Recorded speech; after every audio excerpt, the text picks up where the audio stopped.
qaybgalayaasha barnaamijka gabagabadiisa soo gaarnay. Caawa waxaa moodaa in wasiirka hadaayo si afeeftay wuxuu dhahay aniga geology iyo dhankaas kama soo gelin oo dhahay wasaaradda waxaa soo gala dhanka siyaasadda marka laakiin waxaa u malaysaa caawa waxaa ku badinay su-aalaha la xiriira qaab oo dadka aqoonta u leh camal u wareysan lahayn wasiirka su-aalaha ugu badinay asna waa ugu mahadcelinaynaa sida hufan iyo inta karaankiisa oo noogu jawaabaya oo dhalinyaradan u qancinaya barnaamijka caawa almost hal saac iyo bar kusii dhownahay intoo socdo gabagabadii kusoo gaarnay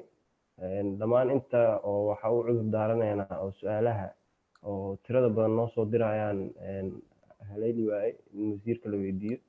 xaqiiqatan barnaamijkan wuxuu u baahnaa waqtiyo badan iyo wuxuu u baahan yahay waqtiyo badan in waqti la geliyo oo hal habeen iyo dhowr saac waxa lagu soo koobi karo malaha waxay kasii daran tahay markay imaadaan meesha dad aqoon u leh wixii iyo dad kasoo shaqeeyay markay isku imaadaan dood badanaa meesha kasii dhalanaysa waxyaabo badan in lisla fiiriyo ay u baahan tahay wasiirka mar labaad iyo mar saddexaad aad iyo aad ugu mahadcelinaynaa sida waqtigiisa qaaliga ah iyo wixii xog hay oo dhalinyaradan ula wadaago barnaamijka waa iska soo gabagabaysanaynaa mar walbo sidaa hore u sheegnay waxaa waaye waxaa u taagannahay in dhalinyarada oo hadda soo baxayaan iyo dadka khubarada u ah barnaamijka ama ku shaqeeyay ama maxaa la aqoonta durugsan u leh in madashaan oo kale iskugu keenno waana sii wadi doonaa insha allah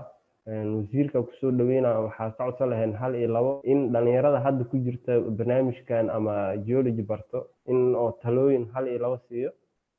tiimka oo geologistayaasha ayagana hadda ka qalinjabiyeen ama hore usii qalinjabiyeen oo magaalada jooga ama dibadahaas ku firaaqsanna ayagana oo dhiirigelin la wadaago aad iyo aad umahadsantahay wasiir mar labaad soo dhawaado okay yaxya aad umahadsan tahay waxaa jirta 2015 markii aan wasaaradda joogay waxaan qabanay workshop aan qabanay oo aan fiirinayna bal macnaha in terms of timeline macnaha haddii Soomaaliya ay tiraahdo shidaalkeena macnaha waa ka shaqeynaynaa macnaha sawirka noo soo baxay markaas macnaha waxaan rabaa inaan idinla sawirto macnaha hadayti waa macnaha waa dul maray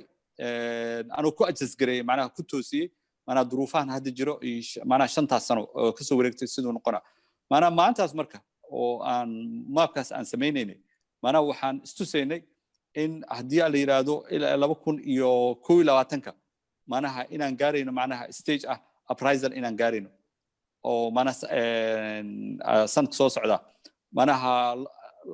aan u gudbayno macnaha design engineering kana macnaha ilaa 2027 inaan macnaha u gudbayna ayaan aan sawiranaynay Soomaaliya laakiin hadda macnaha waa ka duwan tahay macnaha runtii aad ay ugu duwan tahay marka inaan idin dhaho time frame kaas aan ku shaqeynaynaa macnaha waa aad u adag tahay marka horta midda koowaad macnaha waxaan ilaahay kaga baryaa macnaha in mustaqbal fiican oo bright oo ifayo in aad yeelataan Soomaaliyana ay yeelato oo keeni kara inaan kheyraadkeeni aan ka wada faa'iideysano haddii marka waxay ku xiran tahay qof walba specific marxaladda meel u maraysa dad macnaha already macnaha bachelor way sameeyeen master way sameeyeen macnaha dadkaas oo kale waa duruufo gooni ah dadna hadda bay ay course-kii kuwaad bilaabayaan waxay ku xiran tahay macnaha qoyskaad ka soo jeedo duruufaada adiga shakhsiga cimrigaada soo marka horta way adag tahay generic mid in la bixiyo oo la yiraahdo macnaha saas hala yeelo way adag tahay laakiin midda aan isleeyahay hadda qofkii kari karo oo duruufta isu saamaxaysa macnaha waxay tahay in uusan macnaha fildigan ka dhex bixin oo uu yahay fildi macnaha potentialkiisa uu aad u fiican yahay inuu yahay macnaha Soomaaliyana macnaha hopefully in ay wadadii ay kaga faa'iideysan lahayd kheyraadkeeda ay sameynayso marka qofka macnaha geologist bartay haddii macnaha uu legal ku dari karo kale macnaha legalka macnaha at any stage waa loo baahan yahay macnaha waana field oo aad wax ka baxsan midka hadda aad ku jirto aad kaga shaqeysan karto HR ko kale admin and finance ko kale macnaha IT ko kale soo marka inaad isku daydo macnaha waxyaabo kabaya in batch ka sameysay ama degree aad sameysay inaad ku darsato inaad sameyso oo skillkaas aad ku kabato oo berrito marka haddii la yiraahdo haddii ay dhacdo in ay fursad ay ka soo baxdo oo eridan quseeyo not necessarily marka inaad ugu shaqeyso inaysan noqoto kaliya geoscience kaliya inaad ugu shaqeyso aysan noqon aad hataa ugu shaqeyn karto kaba suqad negotiation skills fiican haddii aad leedahay manaha general management fiican haddii aad leedahay oo ay noqoto haddii ay dhici waysana marka in manaha arrimaha petroleumka oo dee duruufaha shakhsiga iyo cimrigaadii iyo manaha aysan isku kaasaamixin then midkii kale aad baratay balambiinka ku ahaa ama complementary ku ah inaad kusii shaqayso that's only manaha logic oo hadda oo aan dhihi karo dadka already fieldigan soo galay oo hadda ku dhex jiro ay samayn karaan sababtoo macquul ma aha in qofkii la yiraahdo sug manaha arrimo shidaal oo aanan la ogeyn waqtiga ay soo baxayaan aanan la ogeyn waqtiga manaha isaga skillkiisa loo baahanayo sababtoo marketka go'aamiye xilliga skillkiisa loo baahanana marka inuu manaha uu ka fikiro ayaan kusoo jeedin lahaa waa mahadsantahay yaxya